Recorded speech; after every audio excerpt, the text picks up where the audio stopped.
বিকেলের আকাশটা আজ অদ্ভুতভাবে মেঘলা, বাতাসে একটা শীতলতা, যেন কিছু একটা ঘটতে চলেছে।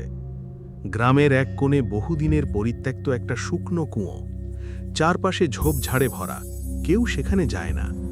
গ্রামের মানুষ বলে ওই কুঁয়োর ভেতর কিছু আছে, কিছু অশুভ। একদিন গ্রামের নতুন শিক্ষক অরিন্দম এই গল্পগুলো শুনে হেসে উড়িয়ে দিলেন। এগুলো সব কুসংস্কার, বললেন তিনি, কিন্তু কৌতূহলটা থেকেই গেল।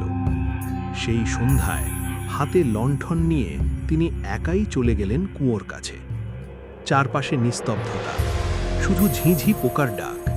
হঠাৎ কুঁয়োর ভেতর থেকে ভেসে এলো একটা মৃদু শব্দ, পানি দাও। অরিন্দম থমকে গেলেন।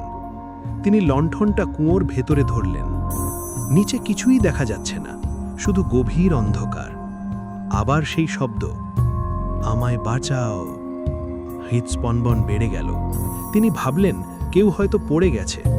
তাড়াতাড়ি দড়ি খুঁজতে ফিরলেন, কিন্তু ফিরে এসে দেখলেন কুঁয়োর পাশেই ভেজা পায়ের ছাপ, যেন কেউ কুঁয়ো থেকে উঠে এসেছে।